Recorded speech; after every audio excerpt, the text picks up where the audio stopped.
Well, if you've been hanging out with me this week, you know that we've been talking about spiritual gifts in a generalized sense and about how that we are called to serve and we're to serve with God's strength, not in our own strength or our own capacity, and that God gives every one of us in unique and individual ways that are far beyond any skill or talent or ability that you might have or you have learned. It's something that's very supernatural in how it manifests itself. In fact, sometimes it's so effortless that we can easily not realize how profoundly spiritual something is.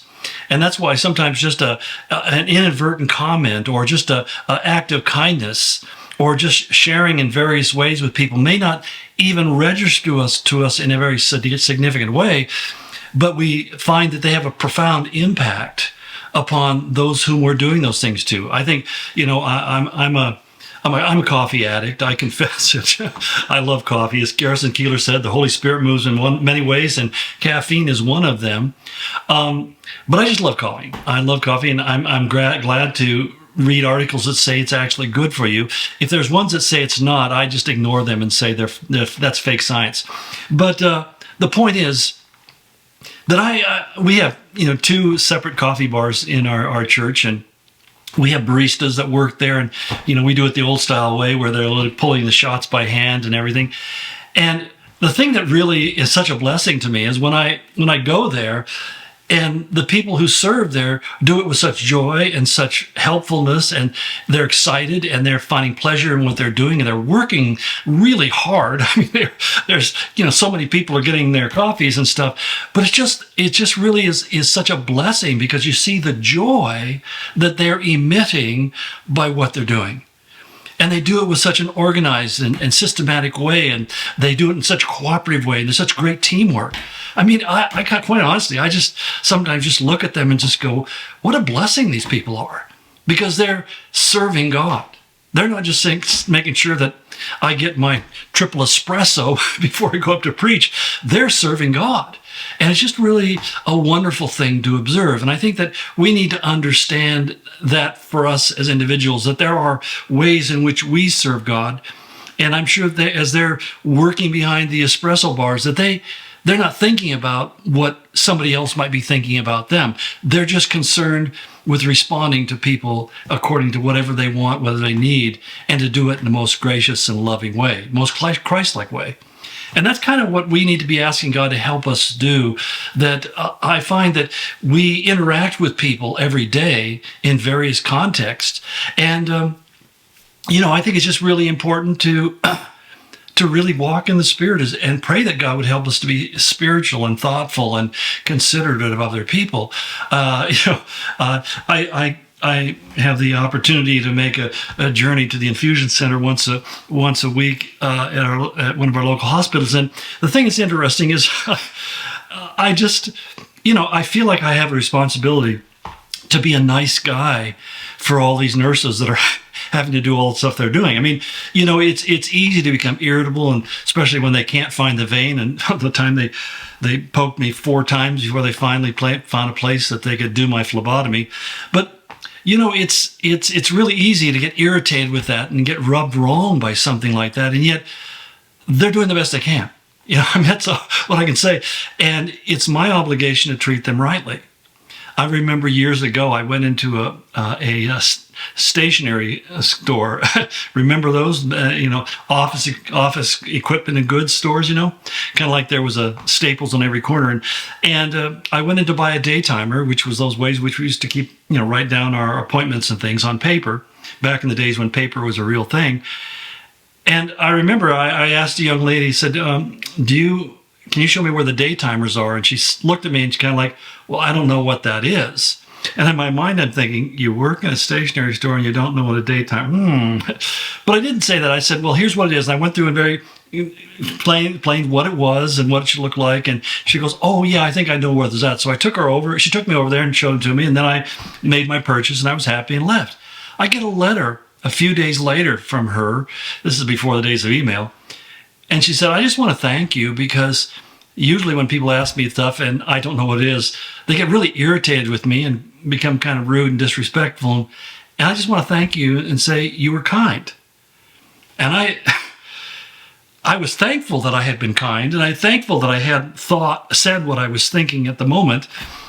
But I realized how that sometimes those most inadvertent comments at inopportune times can make all the difference in the world. And if you're a person who says, well, I don't know how to start a conversation, let me tell you the best way in the world to start a conversation with anybody. Ask them about themselves. All you have to do is make an observation. Like if if a nurse is working on me, I just say, so how did you ever get into nursing? And how long have you been doing this? And they start telling you their story. And I have to confess, 9 times out of 10, it'll end up them saying, so what do you do? And that's my open door. But, it's just really important, because what you're saying to that other person by beginning to ask questions about themselves is that you see value in them as a person. You see them.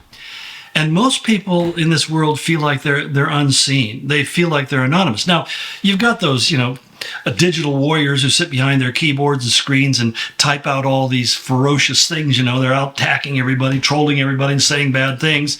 Not that they ever do that to me, but, and I think those people, they get their own special kind of issues and problems.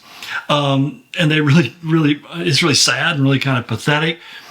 But at the same time, those people also feel that that's the only way they can get any attention, because they know that in their own personal representation or mannerism, people probably are going to be kind of put off. And so everyone wants to know that they're seen and they're recognized. And I'm not trying to be psychological and feel goodish about all of this, but it's the whole reality that one of the things that makes my walk with God so wonderful is to know that when I pray, He hears me, that He's thinking about me. He's aware of my life. He sees every single item and detail in my life, and He leaves nothing unaddressed, that He makes provisions for me in ways in which I don't even recognize. He protects me in ways and saves me from bad things in ways that I've never been aware of. And that's the simple peace that comes, that we all have. Somebody put it this way really well once. They said, every one of us wants to be fully known and fully loved. But our greatest fear is that if we are fully known, nobody will love us at all.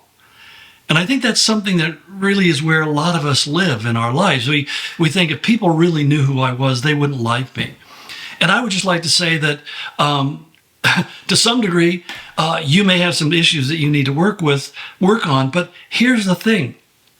One of the great things about being married to somebody for 54 years plus is that they've had tremendous opportunities to fully know you and to tell you the truth, to point out things of saying, when you do this, I don't like this. This is not good. You shouldn't behave this way. I remember a dear friend of mine, Stanley Volk, who had a real impact upon my life. He was a much older pastor from Britain and just a good guy, passed away way too young. But I just remember him telling me how that he was so harsh with his wife. He'd be so hard with her and critical and angry. And he said one time she just turned to him with tears in her eyes and said, Stanley, Jesus wouldn't talk to me that way. And he said that just cut him right to the heart, because he's so caught up in being right, being theologically precise and being able to say it exactly, that he didn't say it with any kind of love. He was castigating her. And I think that's what we have to understand, is that our words can be really heavy sometimes and we don't even know it. But sometimes we have to also give permission to people to be able to say, when you said that, when you did this hurt me and offended me. And, it's a fair thing to say. And you can honestly say, well, that wasn't my intention. I wasn't aware of that. And I'm really sorry. And I'll try not to do that again. Because I've found that many times I've made comments in a sermon, and there's somebody who will come up to me and say, that was really hurtful for me personally. And I thought to myself, I had no idea. I was totally unaware of that. And so this is the kind of thing that the only way we can learn is being vulnerable enough to allow people to speak into our lives. And the wonderful thing about that is once you develop that rapport, they give you permission to speak into their life. They know that you care enough to confront them, and they care enough to confront you. And that's how we grow together. As Proverbs says, as iron sharpens iron, so a man sharpens the countenance of his friends. Well, I kind of digressed. I hope this was helpful. Want to talk about being different tomorrow. We'll kind of end the week on that note. Boy, do I know what that means. Blessings. Go in his grace.